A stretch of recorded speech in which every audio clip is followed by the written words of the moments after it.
नौसलगन में स्वच्छता सर्वेक्षण के तहत निकाली गई साइकिल रैली, एसडीएम ने हरी झंडी दिखाकर किया रैली को रवाना। भारी संख्या में स्कूली छात्रों ने दिया भाग। बीना जिले में आदिवासियों पर संकट की दोहरी मार, खाना तो दूर साफ पानी तक नहीं हो रहा नसीब, शहर से मात्र 5 किलोमीटर दूर है गाँव। लौलवी जिले में लकड़ी तस्करों पर मेहरबान वन प्रशासन, सागौन की लकड़ी काटने वालों पर नहीं हो रही कार्रवाई, अब ग्रामीणों ने दिखाई सख्ती और जब्त करवाई सागौन की लकड़ी। अंबिकापुर मेडिकल कॉलेज अस्पताल में आए दिन मिल रही शिकायत, डॉक्टर और नर्स ने की मरीज से मारपीट, परिजनों ने थाने में दर्ज कराई रिपोर्ट। और छत्तीसगढ़ में नहीं थम रही नक्सली गतिविधियां, बिलासपुर जिले में नक्सलियों ने महिला सरपंच को लिखी धमकी भरी चिट्ठी, 10 लाख रुपए की थी मांग।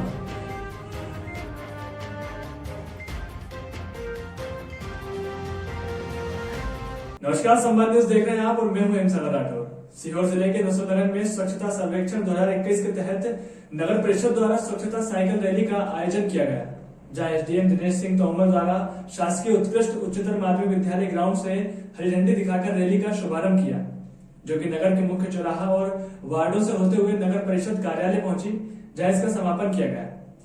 साथ ही स्वच्छता साइकिल और समापन अवसर पर एसडीएम द्वारा स्वच्छता सर्वेक्षण 2021 के तहत प्रमाण पत्र वितरित किए और उपस्थित छात्र और कर्मचारी अधिकारियों सहित सभी लोगों को स्वच्छता की शपथ दिलाई।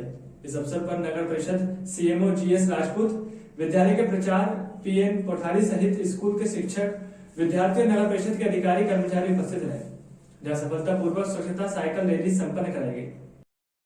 गंजबासोदवी ग्राम पंचायत पिपराहा में इन दिनों गौशाला का निर्माण किया जा रहा है, जो कि अब भ्रष्टाचार की भेंट चलता नजर आ रहा है, क्योंकि सरपंच, सचिव और जनपद के कर्मचारी अधिकारियों की मिलीभगत से गौशालाओं में निर्माण में घटिया ईंट, सीमेंट और मिट्टी वाली काली रेत का इस्तेमाल किया जा रहा है, जिसके चलते कुछ ही दिनों में गौशालाओं की स्थिति जर्जर हो जाएगी। वहीं ग्रामीणों की शिकायत है कि निर्माणाधीन बिल्डिंग में तराई भी नहीं की जाती और इस पर सरपंच, सचिव सुनते भी नहीं है। इसके साथ ही इस संबंध में प्रभारी सचिव से बात की तो उनका कहना है कि निर्माण कार्य में बीच बीच में काली रेत का इस्तेमाल किया जाता है और नर्मदा सेंड गंजबासोदा क्षेत्र में प्रतिबंधित क्षेत्र है, जिसके चलते बेतवा की रेत का ही इस्तेमाल करना पड़ेगा। अब देखना होगा कि प्रशासन की नींद कब खुलती है, कब ऐसे लोगों पर कार्रवाई की जाएगी। क्योंकि जो हमारे गंजबासोदा क्षेत्र है ना, जो बेतवा से जो रेत आती है काली वाली, तो उन्होंने अभी पूरा जो एरिया है, जो नर्मदा सेंड है, वो प्रतिबंधित कर दी है जी। इस वजह से वो और दूसरी रेत आ नहीं पा रही है जी। हालांकि वो भी जब आ जाती है तो उतनी लग जाती है। अब वो सब कुछ ट्राली ऐसी आ जाती है जी, जो थोड़ी बहुत गड़बड़ होती है। नहीं, तराई तो हो रही है, ग्रामीणों को भी उनको शायद पता ना हो। तराई में तो हमारा एक वो चौकीदार लगा हुआ है जो दोनों टाइम तराई कर। हम तो 50 आदमियों के सामने कह देंगे गलत जी। हाँ, तराई में भी कमी है बहुत, सरपंच के उस बीच सुनते ही नहीं है। चौमला में कोलबी रोड पर जया एकादशी पर बाबा खाटू श्याम की विशाल भजन संध्या और श्याम कीर्तन का आयोजन किया गया। बता दें, कार्यक्रम के मुख्य आयोजनकर्ता श्याम मित्र मंडल और बाबा श्याम रहे। वहीं रात्रि 8 बजे शुरू हुई बाबा की ज्योत 12 बजे तक प्रज्वलित रही और ज्योत प्रज्वलित होने के बाद बाबा को 56 भोग लगाया गया और चौमला के श्याम प्रेमी नागरिकों, आसपास के लोगों ने ज्योत के दर्शन कर बाबा की भक्ति का लाभ लिया। बता दें कि इस कार्यक्रम में जाबरा की भजन मंडली द्वारा प्रस्तुत किए गए संगीत में भजनों पर भक्तजनों ने भक्ति में सराबोर होकर नृत्य किया। ठंड का मौसम होने के बाद भी देर रात तक श्रद्धालु जमे रहे और कीर्तन का लाभ उठाते रहे। वहीं इस भजन संध्या में आए नागरिकों का गहलोत परिवार द्वारा माला पहनाकर और दुपट्टे पहनाकर स्वागत किया गया।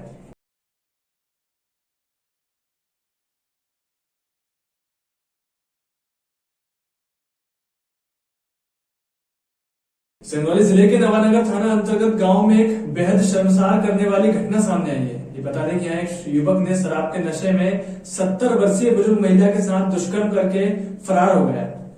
वहीं एक घिनौना मामला सामने आने के बाद नवानगर पुलिस ने तत्काल सक्रिय होते हुए शराबी युवक को गिरफ्तार कर लिया है। नवानगर थाना अधिकारी उमेश प्रताप सिंह ने बताया कि एक 70 वर्षीय बुजुर्ग महिला जब खेत में खेती का काम कर रही थी, तभी शराब के नशे में धुत बहसी आरोपी राजेश ने बुजुर्ग महिला को अपने कब्जे में ले लिया, जिसके बाद आरोपी राजेश साकेत ने बुजुर्ग महिला से जबरदस्ती ये घृणित कार्य किया और बाद में फरार हो गया, जिसके बाद पुलिस ने आरोपी को गिरफ्तार कर उसके खिलाफ विभिन्न धाराओं में मामला दर्ज कर उसे जेल भेज दिया है। थाना क्षेत्र में एक 70 वर्षीय बुजुर्ग महिला जो गेहूं के खेत में काम कर रही थी, पड़ोस के गांव का राजेश साकेत, जिसकी उम्र 28 साल है, उसके द्वारा खेत में अकेला पकड़ महिला के साथ दुष्कृत्य किया गया था, जिसकी रिपोर्ट महिला द्वारा थाने में की गई थी, जिस पर अपराध पंजीबद्ध किया गया था। विवेचना के दौरान आरोपी को गिरफ्तार किया गया। आरोपी से पूछताछ में उसने जुर्म स्वीकार किया है, जिसे न्यायालय पेश किया गया था, जहाँ से उसे न्यायिक कक्षा में भेज दिया। आरोपी की मानसिक स्थिति अच्छी है, ऐसा ज्ञात हुआ। आरोपी से पूछताछ किया था तो बता रहा था वो शराब के नशे में था, जिस कारण ये घटना हुई है। छत्तीसगढ़ राज्य में नक्सली गतिविधियां थमने का नाम नहीं ले रही है। राज्य के अलग अलग जिलों से नक्सलियों की गतिविधियां की खबर सामने आ रही है, जहां नक्सली जनप्रतिनिधियों को धमकी देकर या उनके नाम का गलत इस्तेमाल कर पैसे बटोर रहे हैं। ऐसा ही एक मामला बलरामपुर जिले से सामने आया, जहां नक्सलियों ने परिचय में धमकी देकर चांदो थाना अंतर्गत सरपंच संगीता पेकरा से 10 लाख रुपए मांगे थे और इसके साथ ही धमकी दी थी कि अगर इस बात की जानकारी पुलिस या किसी को भी दी तो परिवार में से किसी को भी नहीं छोड़ा जाएगा। बता दें कि परिचय में नक्सलियों के सहयोगी द्वारा भारत की कम्युनिस्ट माओवादी कोयल संघ जोनल कमेटी कॉमरेड का उल्लेख है, जिसके नाम से 3 दिन में 10 लाख रुपए जमा करने की धमकी दी गई थी। वहीं महिला सरपंच ने इस मामले की जानकारी पुलिस को दी है। पुलिस ने विभिन्न धाराओं में केस दर्ज कर 4 नक्सली सहयोगियों को गिरफ्तार किया है। वहीं बलरामपुर पुलिस अधीक्षक रामकृष्ण साहू ने प्रेस वार्ता कर बताया कि अपराध दर्ज करने के बाद सरगुजा रेंज के पुलिस महानिरीक्षक आरपी साय के निर्देश पर Nitin Kumar Gautam SDOP Ramanujganj, DK Singh SP Naxal operation के नेतृत्व में टीम गठित करके आरोपी की पतासीबाजी शुरू की गई, जहां पुलिस को बड़ी सफलता हाथ लगी है और 4 आरोपियों को गिरफ्तार कर लिया गया है। इन्वेस्टिगेशन के दौरान जो है हमारे थाना प्रभारी रंजन लकड़ा और उनकी टीम इसमें लगी हुई थी। लगभग 15 दिन बाद जो है फिर कॉल आया, पैसे का इंतजाम हुआ कि नहीं, इसको लेकर के पुलिस ने पुनः अपना इन्वेस्टिगेशन जो है और आगे बढ़ाया और उसमें आरोपियों की गिरफ्तारी जो है, इसमें 4 आरोपियों की गिरफ्तारी जो है कर ली गई, पूछताछ किया गया तो पता चला कि जो ये नक्सलियों के नाम से लाकर के जो है पर्चे डाले थे। अंबिकापुर मेडिकल कॉलेज अस्पताल में जहां एक और स्वास्थ्य सेवाओं की बेहतरी के लिए जोर दिया जा रहा है, वहीं आए दिन नर्स चिकित्सकों के द्वारा दुर्व्यवहार को लेकर सामने आ रही शिकायतों के कारण यह अस्पताल सुर्खियों में है। ताजा मामला एक महिला मरीज को आईसीयू में चिकित्सक के द्वारा अमर्यादित व्यवहार करने और नर्स के द्वारा थप्पड़ मारने का है। मामला अस्पताल अधीक्षक और पुलिस अधीक्षक तक पहुंच गया है। वहीं परिजनों ने पुलिस अधीक्षक को भी घटनाक्रम की लिखित जानकारी दी। बता दें कि जिले के भट्टापारा निवासी सीताराम चौधरी ने अपनी पुत्री को सांस लेने में दिक्कत होने पर जिला अस्पताल के आईसीयू वार्ड में भर्ती कराया था। आरोप है कि कुछ देर बाद पीड़ित महिला के साथ वहां ड्यूटी पर तैनात डॉक्टर द्वारा अभद्र व्यवहार किया गया और नर्स ने उसके चेहरे पर थप्पड़ मारा, जिसकी आवाज बाहर खड़े भाई आकाश चौधरी सहित अन्य लोगों ने सुनी। वहीं मरीज के रोने और चिल्लाने की आवाज सुनाई दे रही थी। जब परिजन ने उससे मुलाकात करना चाहा तो गाली गलौज करके मिलने से मना कर दिया गया। बाद में परिजनों को पीड़िता ने डॉक्टर द्वारा अभद्रता और नर्स के द्वारा मारपीट करने की जानकारी दी। बता दें कि मारपीट से उसके चेहरे पर लाल निशान उभर आए थे और गले और कान तक सूजन आ गई थी, जिससे वो डरी सहमी हुई थी। पीड़िता की स्थिति देख परिजनों से दूसरे अस्पताल ले गए। इसके साथ ही उन्होंने घटना की जानकारी अस्पताल के संयुक्त और चिकित्सा अधीक्षक के अलावा मणिपुर पुलिस चौकी में भी की है। नर्सिंग होम में काम करती हैं, वहाँ से फ़ोन आया कि भाई आपकी सिस्टर का तबीयत ख़राब हो गया है। अचानक से उनको ऑक्सीजन लगा करके वहाँ से ऑटो में बैठा के हम उस डिस्ट्रिक्ट हॉस्पिटल में लाए और उसके बाद वहाँ से डॉक्टर साहब के निर्देश पे हम आईसीयू में उनको शिफ्ट किया गया और वहाँ से हम लोगों को शिफ्ट करने के बाद अटेंडरों को आईसीयू से बाहर निकाल दिए गए। मैं बिना ऑक्सीजन का नहीं रह पाती। वहाँ से मेरे को जिला हॉस्पिटल डिस्ट्रिक्ट हॉस्पिटल में भेजा गया आईसीयू में। डायरेक्ट आईसीयू मेरे को लेके गए, वहाँ पे मेरे को एडमिट कराया गया और एडमिट के दौरान सिस्टर ने पूरे सारे पेरेंट्स को बाहर भेज दिया। हमारे जितने भैया लोग गए थे उनको बाहर भेज दिया गया। उसके बाद सिस्टर ने मेरे से गलत प्रकार कुछ भी उल्टा सीधा कमेंट करने लगी और बोलने लगी कि नहीं नाटक कर रही है, ये कर रही है करके हम लोग को परेशान करने आ जाते हैं और इन लोग को कुछ काम नहीं मिलता, हमको परेशान करने आ जाते हैं। फिर उन्होंने मेरे को मतलब बोला कि अभी 2 थप्पड़ लगाऊंगी तो ठीक हो जाएगी करके, फिर उन्होंने मेरे को बहुत गलत तरीके से, बहुत गंदे तरीके से मारा। गए थे हॉस्पिटल, उस समय ऐसा कुछ भी नहीं था, सब कुछ क्लियर था।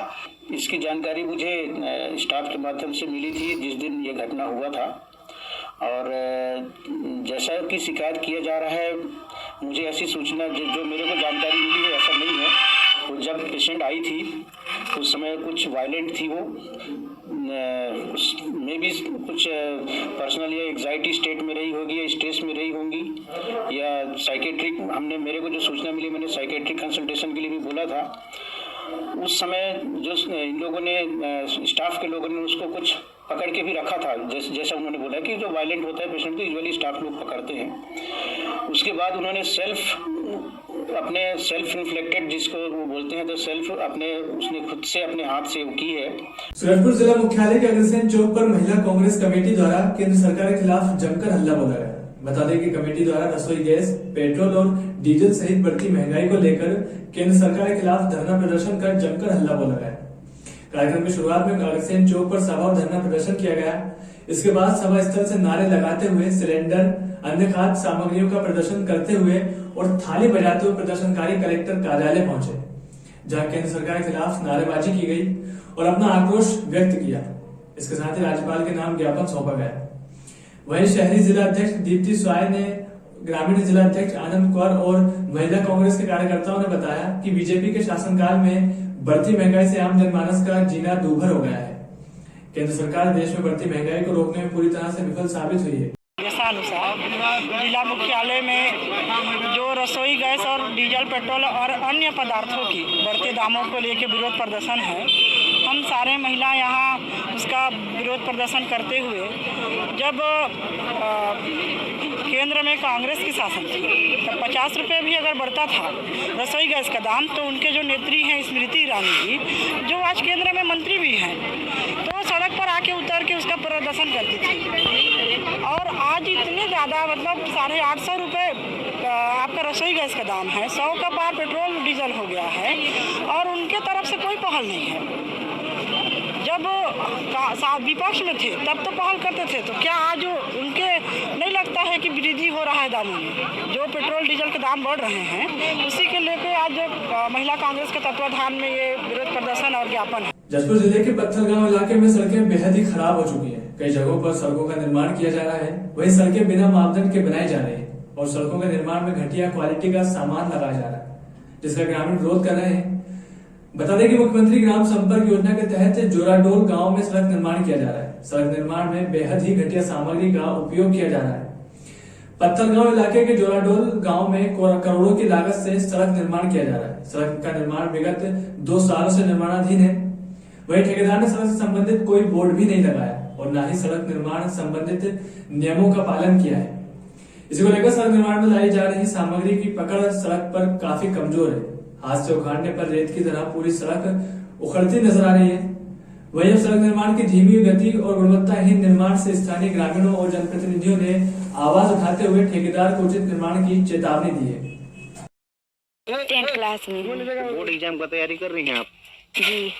इधर काम भी कर रही है? नहीं, आज बस आई हूँ। आज बस आई? जी। कब से काम कर रहे हैं आप? मैं तो आज बस आई हूँ। उम्र कितना है? मेरा 17 हो रहा है। जी। तो सड़क वगैरह बना रहे हैं? जी। सीसी रोड को बना रहे हैं, बाकी जो है कि पूरा तरह से जो है कि घटिया निर्माण। हाँ, क्या चल रहा है इसमें? सीमेंट कम डला रहा है सर, पहला बात। और जो है कि इसमें कार्यक्रम हो रहा है, लंबाई चौड़ाई को भी कम ले रहे हैं। नाबालिग लोग भी काम कर रहे हैं? जी सर, हम लोग काम कर रहे हैं। जी सर, 13 साल 14 साल का लड़के काम कर रहे हैं इसमें।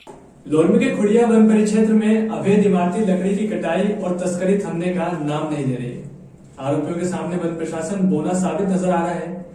यहाँ भारी मात्रा में सागौन की लकड़ी की कटाई और तस्करी हो रही है, लेकिन वन क्षेत्र अधिकारियों की उदासीनता के चलते इन पर कोई कार्रवाई नहीं हो रही।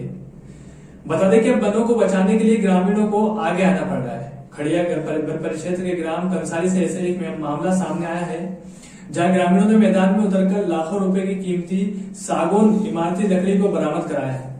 वहीं जब्त लकड़ी को सरकारी भवन में न लाना भी वन समिति अध्यक्ष धनीराम पर सवालिया निशान खड़े कर रहा है। बता दें कि पकड़ी गई 71 नग सागौन की इमारती लकड़ियां वन समिति अध्यक्ष धनीराम के घर पर रखी हुई है। वहीं मीडिया द्वारा सवाल पूछने पर अध्यक्ष ने कहा कि सरकारी भवन तक लकड़ियां ले जाने का कोई वाहन नहीं है, इसलिए बरामद माल घर पर रखा है। इसके साथ ही वन समिति पर कई अन्य आरोप भी लगाए जा रहे हैं। बहरहाल अब देखना ये होगा कि वन प्रशासन इस पर क्या कार्रवाई करता है या लीपापति कर ही छोड़ा जाता है। समिति ग्राम वन प्रबंधन समिति के अध्यक्ष हूँ। शक्ति वन के नाम से लगा रही ने जेला सैगुन ला शासन पौधल दे रही से बोला चैन कुमार जैसा वाला जबरदस्ती कटवा दी से गाँव वाले के सब जन रही हैं। मुंशी मन जाके मोर घर सुपुरतम छोड़े हैं उसके काफी से नहीं जाना मोल कहीं सुपुरतम तो रख ले मैं रख ले हूँ तो गाँव वाले सब जाना था। कितने नग हैं, क्या काहे की लकड़ियाँ ये सब सागौन है। कितने नग हैं? मैं नग तो नहीं गिन पाया हूँ सर जी। सबके सामूहिक लकड़ी काट दी, काल कुछ भी कर सकते, मारपीट कर सकते, कुछ भी लूट रपट कर सकते, काबर गांव भर के संपत्ति जब क्षति पहुंचा सकते तो कुछ भी कर सकते ना हमारे ऊपर, गांव वाले पर। हम लेकर से बहुत डर है। कंसरी में जो लकड़ी की कटाई हुई है सागौन की, वो राजस्व क्षेत्र है जिसकी कटाई की है तो ग्रामीणों के द्वारा काटा जा रहा था, जिसको मना किया गया और उससे प्राप्त लकड़ी को जब्त करके अध्यक्ष के यहाँ सुपुर्द में रखा गया है। तत्कालिक व्यवस्था नहीं हो पाया जिसके कारण से रखा गया है। जैसे ही ट्रैक्टर उपलब्ध होगा उसको परिवहन करके मंगा लिया जाएगा और राजस्व क्षेत्र का है तो राजस्व को हस्तांतरण कर देंगे। महासमुंद जिले के सरायपाली में रहवासी क्षेत्र में हाथी के आ जाने से लोगों के बीच अफरा तफरी मच गई है। दरअसल सरायपाली के मुख्य मार्ग को पार कर वार्ड क्रमांक 8 झिलमिला स्थित सरस्वती शिशु मंदिर के मैदान में मादा हाथी और उसका बच्चा घुस आया, जिसे देखकर लोग जान बचाकर इधर उधर भागने लगे। वहीं हाथियों के आने की खबर लगते ही नगर और आसपास के लोगों की भीड़ जमा हो गई। हाथियों के आने की जानकारी सरायपाली वन विभाग के रेंजर किशोरीलाल साहू और सरायपाली थाना प्रभारी मीणा यादव को मिली, जहां अपने दलबल के साथ पहुंचे लोगों को हाथियों से दूर रहने की अपील करते हुए हाथियों को जंगल की ओर भेजने में सफलता हासिल की। वहीं हाथियों का इस तरह से शहर के अंदर आना कौतूहल का विषय है। अंबिकापुर शहर की स्वच्छता के लिए हर नागरिक और अधिकारी, कर्मचारी, जनप्रतिनिधि भी अपनी भूमिका निभा रहे हैं। राज्य के स्वास्थ्य मंत्री टी.एस. सिंहदेव शहर के विधायक भी हैं। ऐसे वो विपक्ष में रहते हुए भी शहर की स्वच्छता को लेकर हमेशा आगे रहे और अब उनके भतीजे जिला पंचायत सदस्य और रेड क्रॉस सोसाइटी के अध्यक्ष आदित्येश्वर शरण सिंहदेव के साथ उनकी धर्मपत्नी त्रिशाला सिंहदेव शहर की स्वच्छता के लिए शहर में निकल चुकी है। जहां सरगुजा राज परिवार की युवा पीढ़ी जब शहर में निकली तो जनप्रतिनिधियों के साथ शहर के नागरिकों की भी भीड़ लग गई। राज परिवार की बहू त्रिशाला ने शहर के नागरिकों से स्वच्छता की न सिर्फ अपील की बल्कि दुकान के सामने और ठेले गुमटियों के पास पड़े कचरे को उठाकर डस्टबिन में डाला। दरअसल स्वच्छता सर्वेक्षण 2021 शुरू होने वाला है। ऐसे में शहर के कई हिस्सों में दुकानों के सामने और बाजारों में काफी कचरा कोनों में एकत्रित हुए देखे जा रहा था, जिसके कारण निगम के सफाई कर्मी भी काफी परेशान थे। इसकी जानकारी उन्होंने स्वास्थ्य मंत्री टी.एस. सिंहदेव को दी थी तो उन्होंने निगम के महापौर और सफाई की व्यवस्था देख रहे लोगों को निर्देशित किया था कि स्वच्छता रैली निकालकर लोगों को जागरूक किया जाए। निर्देश पर निगम के महापौर डॉक्टर अजय तिर्की ने योजना बनाकर लोगों को जागरूक करने स्वच्छता रैली का आयोजन किया, जिसमें सरगुजा राज परिवार की बहू त्रिशाला सिंहदेव को भी आमंत्रित किया गया था। वैसे ये शहर भी हमारा है और इतनी बीमारियां फैल रही हैं, इतनी गंदगी मुझे इस बार दिखी यहाँ पे, तो तब ये पता चला कि नगर पालिका वाले तो अपना काम कर रहे हैं, बट जो हम लोग हैं, हम लोग जो रहते हैं यहाँ पे नागरिक, वो कचरे को फेंक रहे हैं, डस्टबिन का कचरा नीचे ज़मीनों पे डाल रहे हैं। तो इसलिए हम लोग निकले थे उनको थोड़ी सी जागरूकता देने की आप लोग भी एक जिम्मेदार नागरिक बनिए और कचरों को डस्टबिन में डालिए, गंदगी मत फैलाइए। मुझे लगता है अगर हम सब मिलके ये करेंगे, साफ सफाई अच्छे से रखेंगे, तो फिर क्यों नहीं शहर अच्छा रहेगा। और ये हमारे लिए अच्छा है, मतलब हम सबका अंबिकापुर है, ये हम सबका सरगुजा है, तो हम सबको मिलके आगे आना चाहिए और इसको साफ सफाई में ध्यान देना चाहिए।